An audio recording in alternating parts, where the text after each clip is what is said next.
This is the MMA Beat for the second week of January 2015. Hello again, everyone. I'm Ariel Helwani inside our New York City studio. Happy New Year to you. Great to be back. Of course, we've been off for the last few weeks, but guess what? No shortage of topics to discuss. If 2014 was a crazy year in the world of MMA, 2015 has gotten off to a pretty crazy start as well. I think it's safe to say that. So let's get into it because, as I said, there's a lot to get to on this first episode of the MMA Beat this year. Of course, you know these guys. That is Luke Thomas of the SiriusXM Fight Club and MMAfighting.com. That is Jeff Wagenheim of SportsIllustrated.com. And of course, the man in the hat, Chuck Mindenhall, also of MMAfighting.com. Guys, what are we going to talk about? I don't know. I wonder.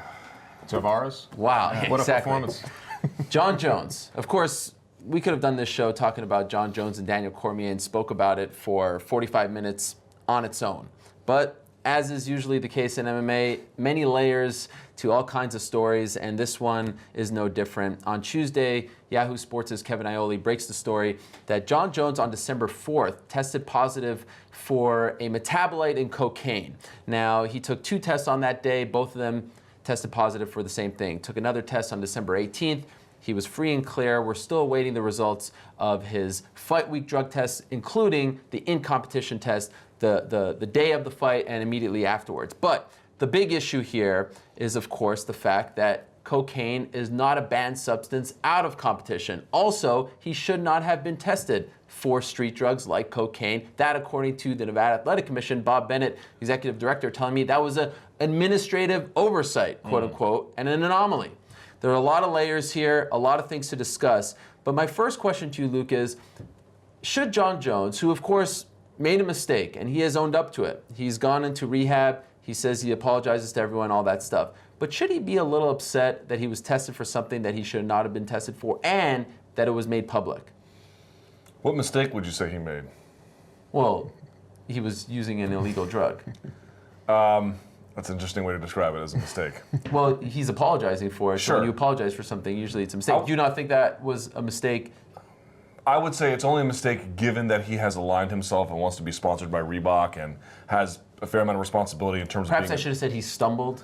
Yeah, I mean, I just think I'm not interested in policing his recreational drug use. If he has a problem, then he needs to get help, and it looks like wherever he is in New Mexico, he'll get it. If it's just recreational, then I don't care about his personal partying habits. Do you care if he smokes weed 12 hours before the fight? Yeah, of course. So how is this different? Because there's a reason why WADA has in versus out of competition testing, and one of the primary ones is they're not interested in being vice cops. They're not interested in whether you did a bump at a strip club. They don't care. Moreover, it's logistically more of a challenge. It becomes expensive. What they're interested in is finding out whether or not you are using things that impairs your ability both to compete at a high level or it enhances it unfairly. That's what they're trying to figure out. And you can quibble with the window. 12 hours is the typical WADA in competition window, but that's what I'm interested in. And so I trust that their science is sound, and I trust that their parameters are real. In terms of making a mistake, I think the mistake is, listen, if you just want to be a guy who fights and that's what all you care about, that's fine. But if you want to be sponsored by Reebok, I mean, you just got the deal with Reebok, and this happened. That to me is more problematic, and you do represent the UFC even as an independent contractor. That's the mistake I would say. It's just he wants to be a 27-year-old guy, and he wants to be champion. You cannot be both. Okay, but you're harping on the wrong thing here. Fine, maybe it was the wrong word, but should he be upset that this came out because he should not have been tested for that? We all should. Here's what I would say, and I think these two are going to agree. I would say that we have yet more evidence that we don't really have anyone to turn to in combat sports for efficient and effective, consistent regulation. Vitor Belfort, as you reported, passed 3 tests. That seems pretty cool. We just don't know the full story about regulation generally. Maybe Nick Lembo in New Jersey, maybe those guys have it going on, but I think the takeaway for me is Jones might have a case here because it was a personal thing, and if it doesn't show up on fight night or after, then the question is really who cares as long as it's not a problem. So for me, the big takeaway for Jon Jones and for all of us is, can we really trust the regulators to do their job properly, not just for Jon Jones, but for future fighters down the line? So, go ahead. I was going to say the big takeaway for me is that the focus has been on at this point, we don't know what's going to happen in the future. We don't know what the next test results are going to come out, but the focus at this point, I think, has been on the two of the 3 entities that are involved in this. the two that are the wrong ones are being focused on. Jon Jones, we don't know. We don't know. He may have just been a casual recreational user who maybe was the only time he ever used cocaine. By the way, recreational user, I'm not passing judgment, but why would a recreational user check himself into rehab? Well, this could be a PR move, or it could be an indication that there is a bigger problem. We may have a little more evidence regarding that once we see the fight night test result. So we don't exactly know what the situation with Jon Jones is. The Nevada Athletic Commission, well, we know that, as Luke says, that we can't really trust that they're going to do things right there. They don't cross the T's and dot the I's the correct way. They get things bungled, all kinds of confusion about, who they tested, what they tested for, why they even tested in the first place. We know that's all true. But to me, the real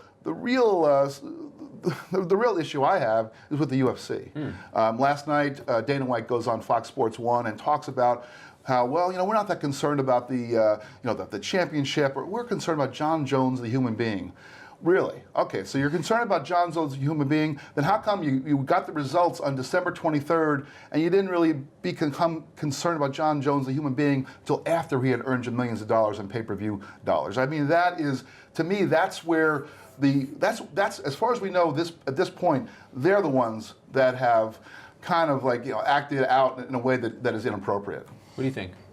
Yeah, I have to agree. I mean, on both sides of it. What interests me the most is the timelines, too. Obviously, if I'm Jon Jones and I get tested for something I don't know I'm going to be, and it doesn't really matter, it shouldn't matter, and it comes public, I'm very upset. I will start with that. I don't know what action he'll take, if any. But the rehab at the end of it really is the thing that sort of throws a monkey wrench into everything for me. And then you start thinking of the timeline in general about when these tests were done, when people found out.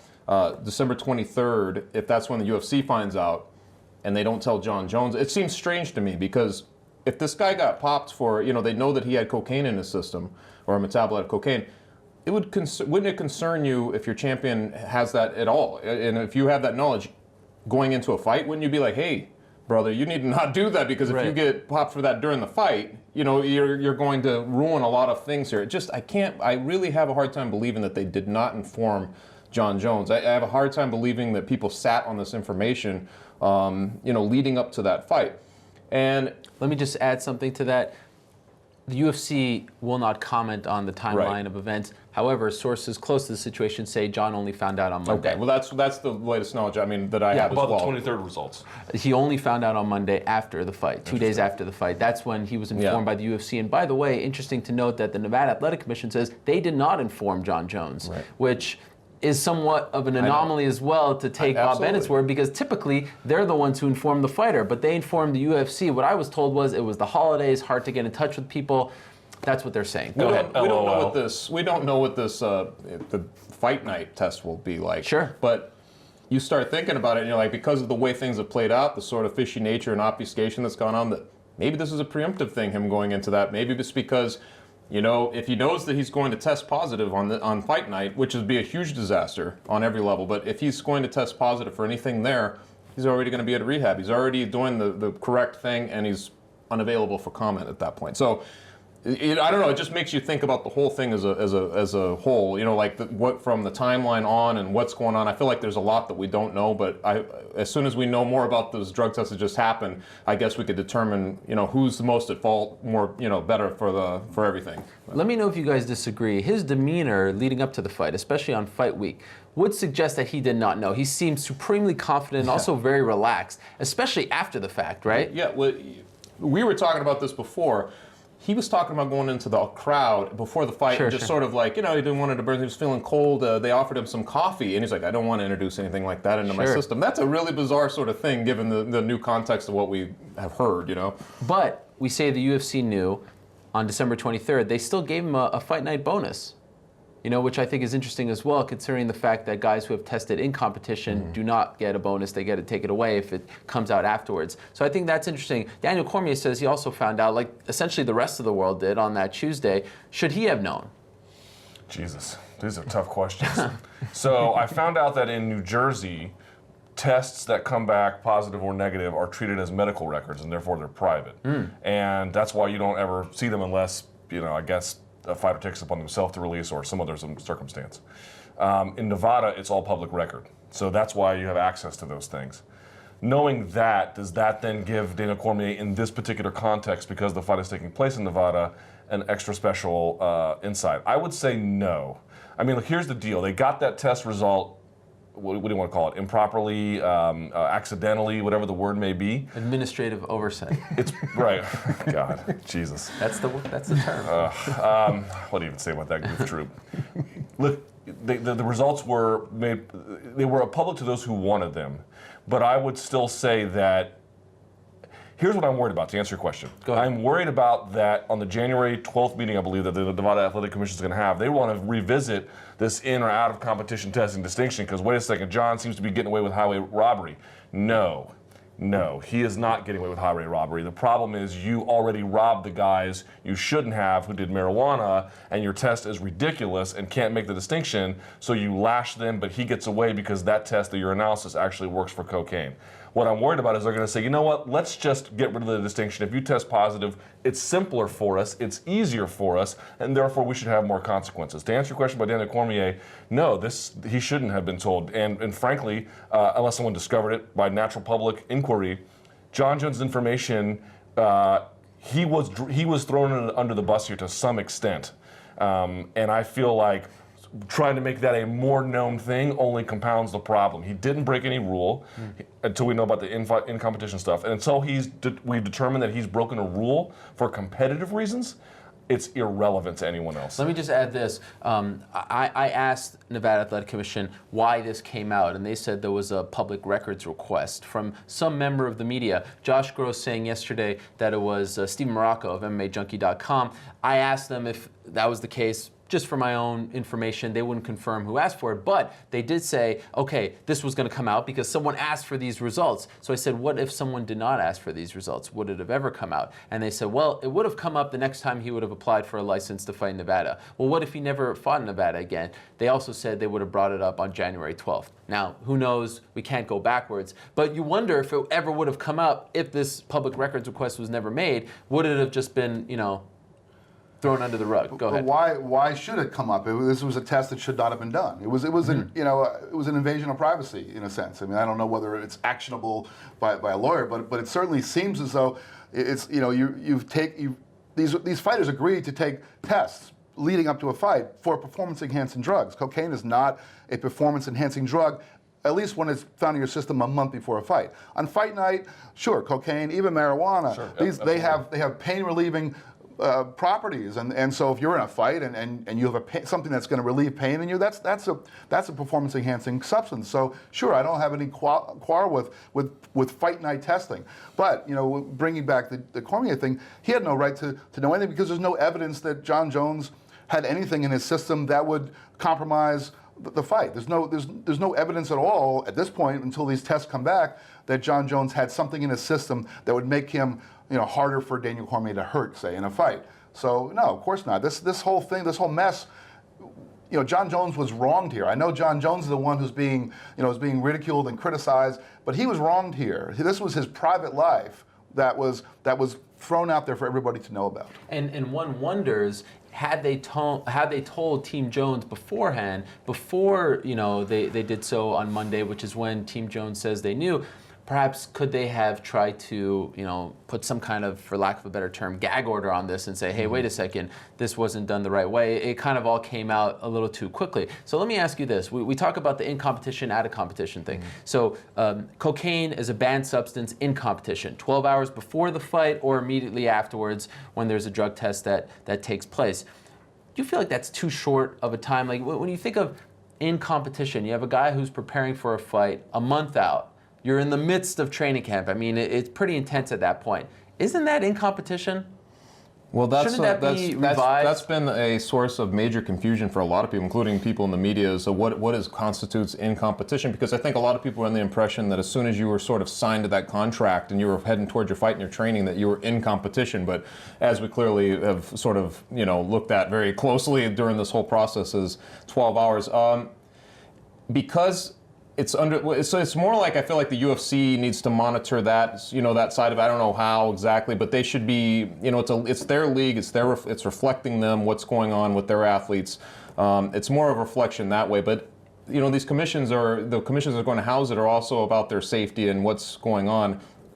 What is cocaine? Well, what they're supposed to be doing, but cocaine, when you think about cocaine, you're like, that's probably not the smartest drug to be doing during training in general. And I think that that's one of the red flags that sort of comes up with it more than anything is he's sort of gambling with things. If everything is the way we're sort of presuming it was, he might be gambling on things other than just getting caught. He might be gambling with his health and his life. In those situations, we've seen Lynn Bias. Those types of situations. So I don't know. But Lynn Bias's death is not related to in-competition use, right?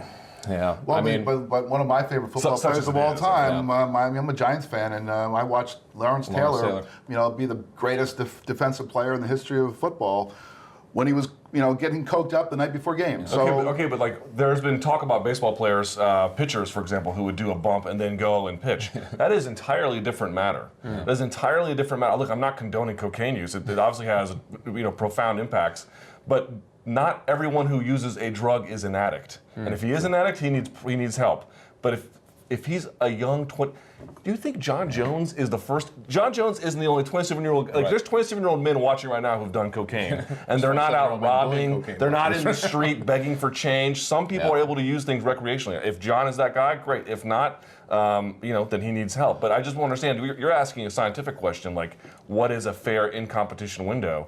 And should this be looked at? Like when they meet on January 12th, I feel like the term in competition, 12 hours isn't enough. I mean, even a week, fight week should be in competition. You're in the competition. Well, if you fight on a Saturday, what is you doing a line of cocaine on Monday morning have to do with anything? No, nothing. No, but I'm saying the term in competition, I feel like that window should be. But there should be. I don't think that. I'm afraid of what that meeting's going to be like when the Nevada Commission does it. That's the scariest meeting they're going to have in years. Because they're going to deal with it as a political issue. They're going to look at it as, okay, what's the PC thing for us to do? But what they should be doing is having some scientists come in and say, okay, if you have cocaine in your system and you've got a fight on Saturday night, well, if you introduce cocaine in your system 3 days before, it's going to have no effect on you that Saturday night. Sure. No performance enhancing effect. That is the crux of this. That's all that Nevada Athletic Commission should be looking at is there a performance enhancing quality to whatever it is you put in your system. Now the UFC, on the other hand, they have their code of conduct and they're gonna do what they want to do. But and they can sort of look at this test that shouldn't have happened and maybe act upon it. But again, like I said earlier, they didn't seem to care about Jon Jones as the human being until after he had made them a lot of money. That's when they suddenly said, okay, now we're going to really care about Jon. This is the greatest thing. What did he say? Dana White said, this is a great thing that this test happened. Because, and I understand what he's saying, that it was a mistake, but it's great that it happened because now he can get help. Well, that's presuming that Jon Jones has a serious drug issue, not that he's some recreational user who used it once or a few times or occasionally. Right. If he has some serious issue, then Dana White is right. It was a great thing that it was caught and he goes into rehab. But it was such a great thing. It would have been a really great thing on December 23rd when you heard about it to actually take some action then. But they weren't going to do that because there were millions of dollars on the table for them to grab. Real quickly, this meeting, what I'm worried about is he brings up the political angle, and that certainly is a relevant one. The one I would say I'm concerned about, which dovetails directly with yours, is look, Travis Tigert of USADA, he's done a lot of good for anti-doping, and a lot of other third-party associations have done a lot of good for anti-doping. But they're not perfect. But they've made one criticism of athletic commissions that I just don't know how anybody can escape. This is not what they do. This drug testing regime, it's not what they do. They're tasked with it, but it's not their expertise. I'm tasked with certain assignments in the course of my job at MMA fighting. Some I'm better at, some I'm not, and I have to sort of get to the ones I'm not so good at. But it's not what I'm good at. It's not what they're good at. And to me, if they're faced with the idea of what do we do? Do we double down on in versus out of competition and really do the proper kind of tests, blood and hair and urine when it's all the right ways and having these windows that are measured properly about in versus out? Or do we just say, let's just make things simpler because that way we look like we're really coming down hard on anti-doping and all these other things. This is a huge, huge problem. If you're going to test a guy, let's say 6 weeks out, and he's got marijuana in his system, what in the mother F does that have to do with anything? It does not. It does not. Why are we going to be in a position where we're policing someone's life? That to me is the thing I'm worried about. Jones has a responsibility because he's a partner to Reebok and he's a partner to UFC. Beyond that, sort of addiction issues, it is utterly irrelevant. But just being in the rehab, that's what's so strange. We'll go back to this, but just by him entering the rehab, if it's not just strictly done for PR purposes, it just has to be a problem, doesn't it? I mean, that's the presumption. If he's going into rehab, it's because he has to fix a problem. I feel like that's the distinguishing thing. I don't feel like he'd be in rehab if it was recreational. It's just all speculation, but it's... And also, if it comes out that the UFC spoke to him and said, look, on December 23rd, 4th, 5th, hey, we got this result. What's the deal? Are you okay? Is everything all right? Can you fight? Can we address this afterwards? He says, look, guys, I did it once, that's fine. But when we hear this stuff from some sources, UFC won't comment that they only approached him afterwards or he only found out afterwards. It feels a little weird. Now, let me throw out a different layer to all this. Because there are many. Yes. It's an onion. Short term, I feel like this might be a very big positive for Jon Jones. Why? Because let's be honest, in combat sports, we're used to flawed souls, right? We're used to guys getting themselves in trouble. 100%. From Floyd Mayweather to Mike Tyson, the list goes on and on. And this isn't the first time Jon Jones has stumbled, of course, famously. And also the timing is funny because DUI right after signing with Nike. Reebok, this, right? You gotta love Jones's timing. So Jon Jones, after that DUI arrest, everyone called him a fake, a phony. That's when all this talk started, right? So now, after that fight ended on Saturday night, him giving it the suck it sign, him saying, I hope Daniel Cormier is crying, him not giving Cormier any credit, and then you also couple that with Cormier, in my opinion, being a class act, tipping his cap, not making any excuses. People are like, man, Jon Jones is cocky. Jon Jones is telling everyone to give back those shirts, all that stuff. He was finally, letting himself be free. And then you add this to the mix, I feel like there are a whole new layer of people who want to see this guy get his ass kicked, or who are just interested in him. I think the next time Jon Jones fights, because of this and all the attention it has received, he's going to make a lot of money now. He is more popular, and I don't mean that necessarily in the good sense, than he ever was. What do you think? Yeah, I agree with you. I do want to make a distinction. I know it's not the point you were making, but Mike Tyson, convicted rapist. Yeah. Floyd Mayweather has been arrested on many occasions and has for beating wives or girlfriends and domestic abuse. These are crimes with real 100%. victims. And I'm happy you brought that up. Jon Jones, I'm talking about flaws, broke but yes. the law and apparently used cocaine. That is. It's a whole different league, but I think your larger point is correct. It does kind of make him, gives him this street cred or whatever you want to call it. That sort of elevates him in a different way. I'll tell you, we were talking about how this fight with Cormier was going to be the biggest fight in UFC history, or at least in recent memory, and everybody was all excited within the UFC bubble. But outside of it, there were some people who were interested, but a lot of people. It was happening the same night as same day as NFL playoff games.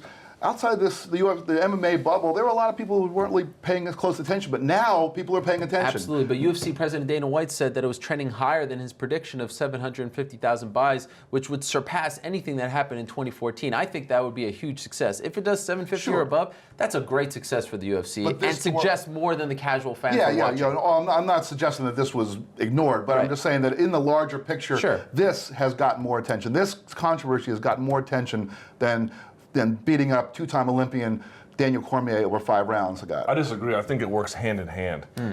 If you're that popular a guy or you're that kind of a figure, you can never leave your story. And your story, if you're Jon Jones, is one, Jon Jones the fighter, the incredible phenom, essentially undefeated. We all know it. The other story is this guy who claims he's a Christian and has a bunch of women in his car when he gets DUI and is doing coke during a training camp and and then you read the story from Greg Howard and Deadspin where he was giving his number to waitresses, yet he's got a fiance. Jon Jones is all these things. He is every part of it, and I feel like in many ways that's regrettable, and in many ways that's sad, in many ways it's interesting, but in many ways collectively, that is what he is. And to your point, I think you're 100% right. The next time he moves on, especially if he can add now in the redemption angle, he becomes a figure that he will walk out much larger than he walked in. Now, you hope that in the short term, I think it can be good. You hope he doesn't cut off his greatness. So you hope this isn't a serious problem where at 30 years old, this guy's not even 30 yet, and you look back and say, man, Jon Jones had it all. He could have been better than the greatest of all time. He could have been a guy that would never be touched. You hope that that's not the case, but in the short term, I can't help but feel like if he can beat this and come out smelling like roses, he's going to stand to make a lot of money, especially if the next fight is Gustafsson. Yeah. With all that mixed in, that's going to be gigantic. Too, though, on like he treats, he's had some problems. He's treated them very strangely. I think you were right when you said just his whole demeanor leading up to this fight. The leaked footage maybe changed him and said, you know what, and the Greg Howard piece, I thought, just things like that came out. You felt like you knew him a lot better, like you knew him on all of his complicated layers, better than you did before.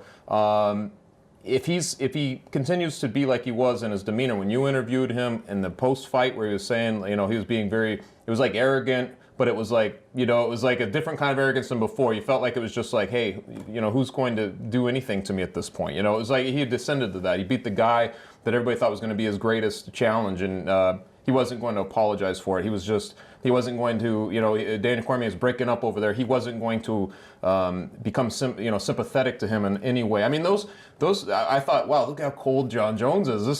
That's really compelling stuff because you're like, that's a side. He's not trying, he's not forcing himself to do anything. It's like, the Lyoto Machida when he just dropped and walked away and they're like, hey, go check on Lyoto, and see how he's doing.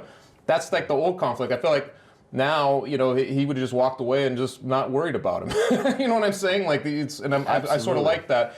And it depends on how he comes out of this. Like, who knows? If there's a redemption story and all that, as long as he sort of is embracing that side of him, like, I'm the best in this game. And that's what, you can call me what you want, I don't care, but I'm the best in this game. As long as he keeps that going, I think you're right, it'll keep going up, where people want to see him get beat. He'll also probably gain fans, more fans as he goes along too. But if he's able to overcome this, much like Michael Jordan with his gambling rumors and whatnot, he's like, I'm going to go gamble the night before a big playoff game in Atlantic City against the Knicks, and I'll still shove it down all your throats. Yeah. Well, that the one thing about this is, it certainly has, this controversy has raised his public profile amongst sports fans outside of the MMA world, but it hasn't exactly taken his image on like a left turn out of the blue. This is not, if this were to come out, like when Georges St. Pierre was at his height, or some guy who Daniel Cormier, right? Or Daniel Cormier, who had a guy who had this, this lily white, beautiful image of a guy who just seemed flawless and almost angelic. Jon Jones isn't that guy. So this was, certainly this is a bigger deal than a lot of the other things. Although I would argue that that the DUI was a much more significant issue than this. But this is a big deal just because of all the publicity it's getting. But it just sort of pushes, it just nudges forward the image that he's already really had. One quick point. Just I'll make it fast. I think the real knock on Jon Jones, everyone's like, oh, he's fake, blah, blah, blah. These are not real criticisms. These are just lashing out of irrational anger. The real criticism of him is you have to question his ability to manage his life properly. Because if you go back, how did he lose his wrestling scholarship? I would call it poor family planning. Then he has the DUI, and then he has this. After he signed these sponsorship deals, if you're looking at him as a friend, you're like, dude, what on earth are you doing with your life? That, to me, is the real criticism. So to your point, if he can emerge bigger and better and become the greatest of all time is entirely dependent on how does he manage his life as he matures as a young man. Two more quick things on this story. We could really talk about it for an hour, but we should touch on Daniel Cormier. I think he's handled the situation from the loss up until this point very well. He comes across as very humble and isn't taking shots, isn't kicking Jon Jones when he's down. Because let's be honest, he could do that right now, especially after what Jones said about him on Saturday. Where do you think he goes from here? Wow. Well, I mean, I think we were talking about before that it's sort of sad that he got drugged back into this thing when he wanted to sort of get away from it for a minute. But did you say drugged? Yeah, drugged. No. He so here he is doing this again. But I will say that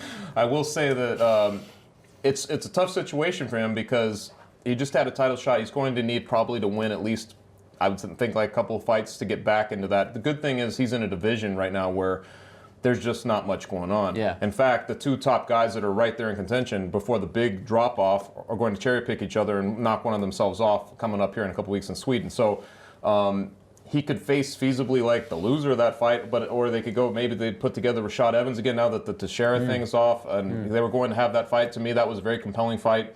Rashad's probably the fifth guy right there, so maybe that would make sense.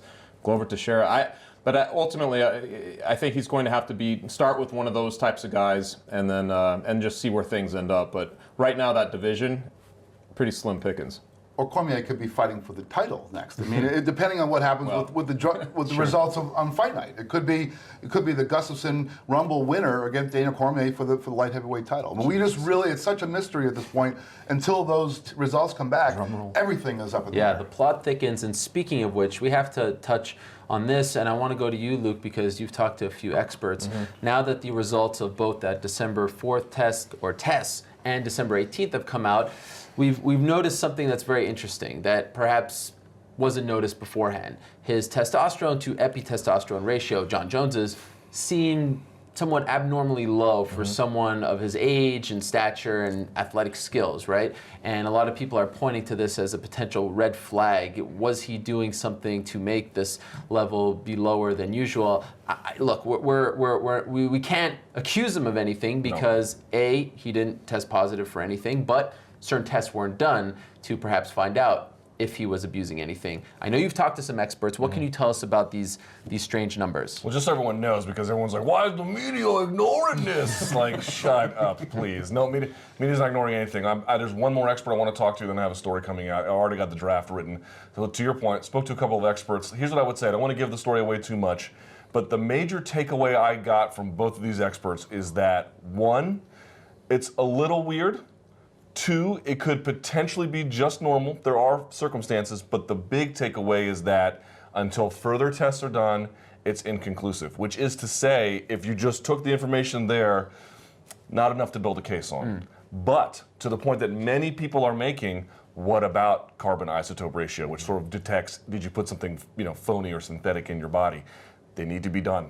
These are tests that that are merited. Given the certain numbers that he's produced, they are merited. So, if you're just looking at the numbers, the response I've heard thus far is not enough.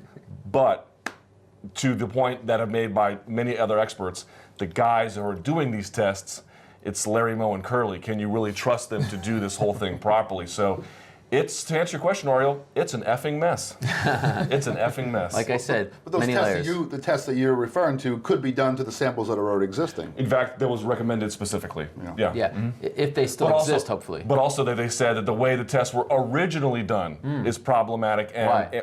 There should have been many more. Should have been much more thorough. The Jon Jones 2 tests or 1 test in a day, I'm told, is entirely too small a sample. They should have done it several times. There should have been huge samples, all of it collected and stored properly that they can go back to, which that part, at least at the end, is still available to them. The carbon isotope ratio tests is absolutely essential to determining if there's any problem here. And I will add that I asked Bob Bennett whether or not they are planning on testing this, or even if they did already. Maybe they haven't told us. As of right now, waiting to hear back from him. I know it was earlier in the morning in Las Vegas, but this has now become another issue, and we'll see how it all unfolds. Yes, exactly. A very interesting story. It's never a dull moment. Jon Jones has this ability to just pull in 1,000 different things at once and then spin it together and then make you try to pull it apart. Let's move along. There's a lot more to discuss, and we're running out of time. Let's talk about Anderson Silva, because that big fight, that big return fight against Nick Diaz, rapidly approaching. It's on January 31st. Just yesterday on UFC Tonight, Dana White said if he beats Nick Diaz, he's getting a title shot. Is that the right call? Man, I don't know, because, I mean, if it's Chris Weidman or if it's Vitor Belfort, you're getting a rematch, right? At that point, you're going to get Silva in a rematch. He's been away for a long time. I can understand sort of honoring him for what he's done, 10 title defenses, all the, times he kind of went up against, when he fought James Irvin, like stepped in to do that to kind of counter the show at Flicks. You remember that? Like he's been there for them. He's been a great champion. I could understand the inclination to do that, but not when you have these other guys who've been coming along, Jacare being one of them, Luke Rockhold, who now is fighting Machida. But these guys, they haven't exactly lost a lot either. Rockhold, I think, last time he lost was 2000. Well, besides the Vitor Belfort, you have to go back to 2007. It's just Vitor Belfort. Are we just throwing that one out? Yeah, we are. No. Okay. I mean, I'm just saying, like, if you look at what he's done, like he's warranted it. I mean, he's been doing it, especially now if he beats Machida, and then you look at Jacare, and it's the same thing. You have to go back quite a ways, right? Except for the Rockhold one, and so you have those guys, kind of crossing up, but. ultimately, I can't blame them, but I don't really prefer that. I would prefer, especially beating Nick Diaz, who's basically, you know, welterweight fighting him, and it's more of a novelty fight than anything else. For him to get back in there, I think it shouldn't be that quick. Well, Jeff, what if I told you Weidman Silva 2 did over 1 million buys? Then does it make more sense? Well, you're talking about business. Yeah. That once again, you know, it irks me when the UFC takes a business model and applies it to sport, a championship. Right. I don't care whether, you know, not to divert this topic too much. I don't care whether, you know, CM Punk is a UFC fighter. I hold your ears. I don't care. I don't care about that because I'm only concerned about, you know, the belts. Sure. And so when a title fight should be the two people who are the champion against the number one person who has worked their way up. Now, you can't take anything away from Anderson Silva, and if they end up giving him a title fight, that's fine. And I like generally when fights have ramifications going in, but you know, Rockhold is right there, and if Anderson Silva goes out and blows the doors off of Nick Diaz, a welterweight, but if he does that, maybe you put him in there. But we didn't really need this with this fight. This fight already was existing in a kind of a hallowed space of like, wow, Anderson Silva, Nick Diaz, this is really cool. Let's watch this. I don't think we needed this extra layer of well, we're going to definitely give him that. Sure. What if it's a close fight? What if you know, Diaz somehow does something comparable to like what Sonnen did to Silva, but then Silva comes back and wins it? What if Diaz wins? Well, that takes it away. But I'm just saying, what if Silva wins, but it's a closer fight than we think? It is sort of conditional because let's say that Vitor Belfort actually beats Weidman coming up. Well, then you have Silva against Weidman. It's still a rematch, but it's a rematch that they want, like Vitor wanted anyway. So then he's holding the belt. It's reversed. That becomes a little more intriguing. I just feel like if it's Weidman Silva 3 this soon, Weidman beats him again. What happens? I mean, it's like 3 times, and now where is Silva at that point? What do you think, Luke? Yeah, I mean, I don't know. You know, it's What? I think the CM Punk thing sort of threw him off. It's just because it's so silly. You know, like didn't Guillermo Cruz say that report that you know, remember Silva had that press conference down in Brazil, and that part of the reason why there's this whole title hunt thing is because he was having difficulty getting sponsors. Right. You know, I don't think this is happening by accident. You know, not that there's good reasons for it, but it's not happening in a vacuum. They just decided, let's just make it a title fight eliminator. So that's what my sense is. And they can sell it. They can say, look, first time he was clowning, and second time, you know, had an injury. Sure. Chris Weidman faded late in the Machida fight, you know, and Machida had a good rounds in the later stages, so maybe there's a chance there, you know. But for me, it's like you got middleweight as hot as ever, man. Middleweight's literally in the history of the sport, middleweight's never been this good, and there's so many cool fights. You just broke a story today. You know, it's regrettable, but listen, you need to think about for Conor McGregor, for this fight, for everything. Just remember, 2014, 40% loss in profit. They're going to sign pro wrestlers, and they're going to give Conor McGregor Dennis Seaver before they give him a title shot. It's just the reality of 2015. And, you know, I don't love it for a few reasons. Like you said, I don't think it needed this stipulation. I agree with you. I think that middleweight is very interesting right now. You have Romero Jacare coming up February 28th. You have Machida Rockhold. That stipulation now sort of devalues those fights in a weird sense. And let's not forget about poor Rory McDonald. He was told he's getting a title shot, is taken away. I'm not going to compare the two as far as their stature is concerned, but crazy things happen. And so, you know, I'd rather just enjoy Anderson versus Nick for what it is, as opposed to just thinking, oh, what does this mean for the title picture? And on top of all that, I'm still holding out hope that if Anderson wins, they do the GSP fight, because they're not attached to a belt. Yeah. What better time than now? See, that's the key, though. Like, the fun part about Anderson Silva coming back would be like the victory lap tour. Sure. Where you give him all these fun fights. Right. You give him Chris Weidman, he's going to get knocked out again, Well, man. that's It's the stupid. biggest problem I have with it. That's the problem. Let's look ahead to next weekend. Next weekend, the UFC returns to Boston. Your stomping grounds. How about that? Absolutely. Unfortunately, I'm not going to be able to be there Look at because you. those Patriots are going to drag me into the Globe office. Well, That's if they beat the Ravens, man. Let's not speak too soon. Nevertheless, Conor McGregor is headlining this time, and all indications are ticket sales are growing great. So he is a big deal in Boston, right? We got the co-main event. Benson Henderson versus Cowboy Cerrone, number 3, after Cerrone just fought this past Saturday. What do you guys think about the way this has been promoted? It's obviously very one-sided. And at first, I think I sat on this show saying I didn't love this fight, it didn't make sense. But you know what? I'm kind of warming up to the showcase fight idea. Heck, let's just go with it. This is a showcase fight for Conor McGregor on TV, and if he wins, he's going to be that big of a star because we put all our eggs in that basket. Do we have any problem with this? I mean, It's boxing. This isn't the Fertitta Hotel for me. No, it's not even boxing, because I did an interview with Gary Shaw years ago, and I remember him, it stuck with me when he said it too. He's like, you need 2 people to promote a fight. You need 2 people to promote a fight. No, you don't, Gary. You were just unimaginative. Turns out Zuffa is good enough to promote a one-man fight. They could literally have Conor McGregor go out there and just shadow box, and then talk crap on the mic, and it would do huge numbers. Yeah, I think. Listen, here's what I'll say about Zuffa in 2015. I don't like some of the decisions. We've already talked about them, but I will say, when they go all in on a promotion, boy, they go all in on a promotion, don't they? Mm-hmm. Like I thought they promoted 182 brilliantly, and so far so good on 183. And with Conor McGregor, these ads that they've done around him and using his clips and everything, it's engrossing. It's totally and absolutely engrossing. So you know what? It's not my preferred path of things to go, but I'm not mad at it. I'm really not.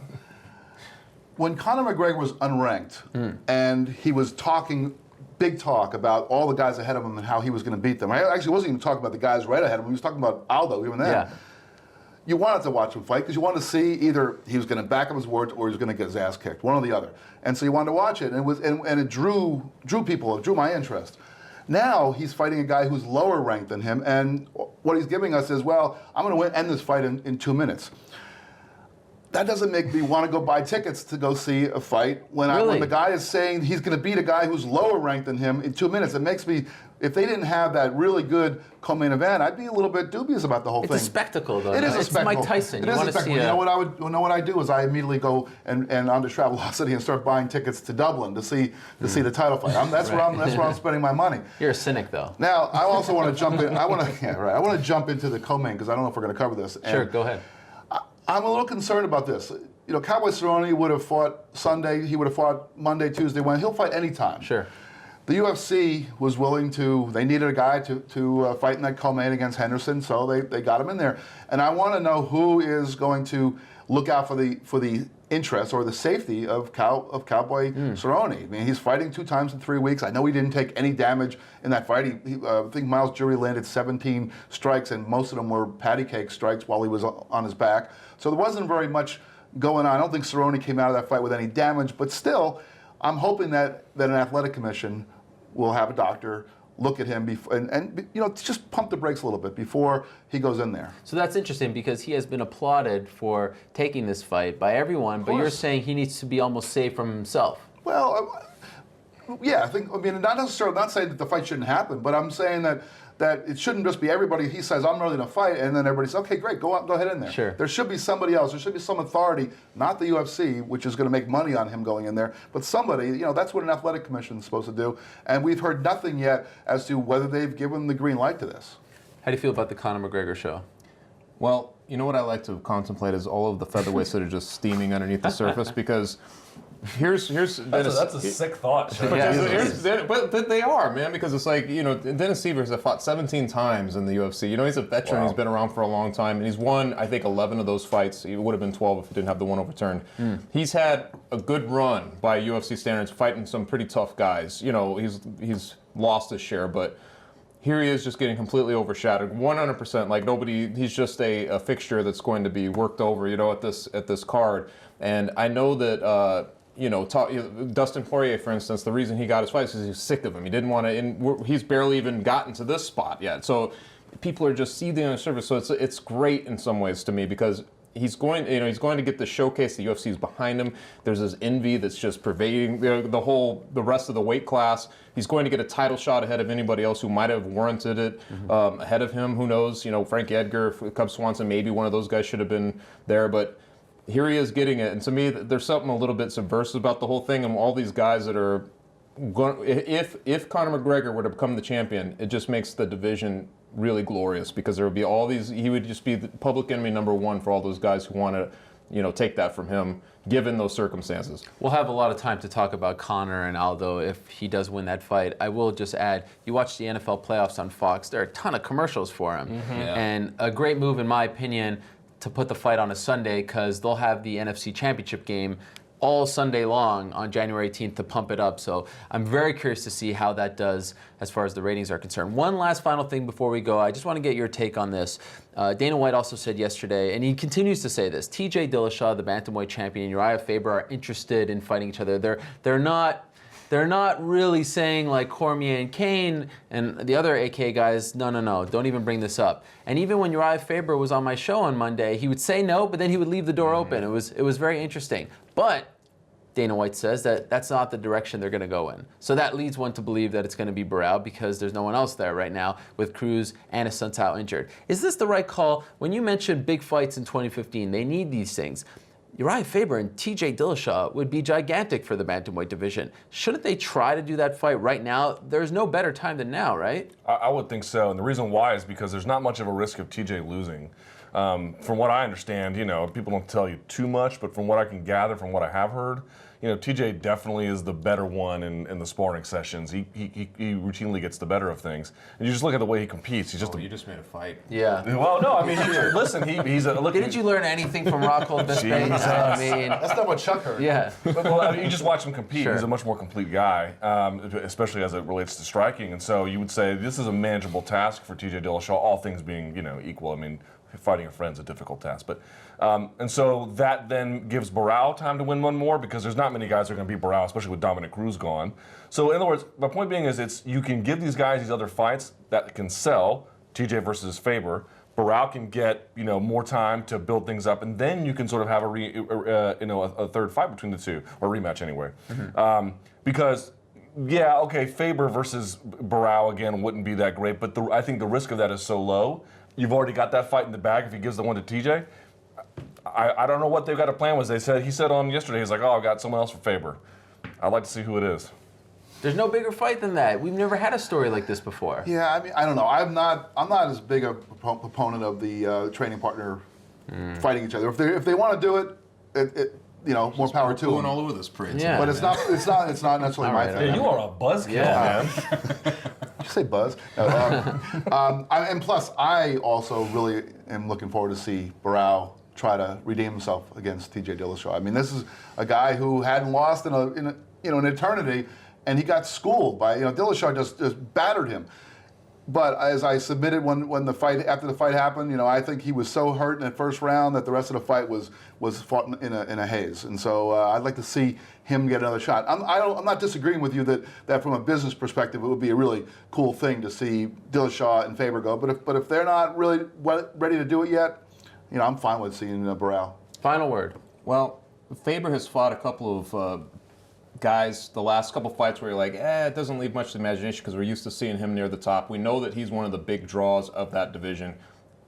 If I'm the UFC, I try to work that out that he's fighting for the belt against Dillashaw. Not only do you have like the two teammates kind of going at it, and we both know, I think we all know that they would do it deep down because money talks for those guys. If you ask Faber, like, hey, are you done and you just want to take some novelty fights? Maybe Frankie Edgar, you talk to him about those fights. Yeah. So are you done with the title? No, I still want the title. That's what I want. That's what drives him. His guys got it. They can put it aside. If they can figure that out, that's going to be the biggest fight. It also sort of has that new school versus old school. Sure. Uriah Faber, the old standby who's been there forever, brought this guy up. I mean, those storylines are great. If they could somehow work it out, that would be. I don't know if they could remain close for that whole thing. That's really the problem. You're not sure how that plays out. But that's the fight I would want to see. Because like you mentioned, I feel like Barao will still be there. He's going to get through whoever he has to go up against, and then that fight is set on the horizon. Could you imagine if they both train at Alpha Male for the title fight against each other? Ariel, listen, if the two brothers in Warrior can fight, Sure. I don't know One what's of them, wrong it's with true. Dillashaw and Faber. One of them with Dwayne. Exactly. Wow. What a reality show that would be, right? All right, that does it for us. Another episode in the books. Thank you so much for joining us, especially if you're watching this live. If you're not watching it live, we also appreciate your time as well. A very busy stretch coming up, in particular for the UFC. This weekend is actually pretty quiet as far as MMA action is concerned, but next weekend, WSOF, Bellator, and the UFC all have events. And of course, after next weekend's show in Boston, there's the show in Sweden, and of course the big one, Anderson Silva versus Nick Diaz. We will return after that show to break it all down. And of course, 9,000 things will happen between now and then. I can assure you of that. For Luke, Jeff, Chuck, I'm Ariel. Thank you so much for watching. Enjoy your weekend. We'll see you very soon.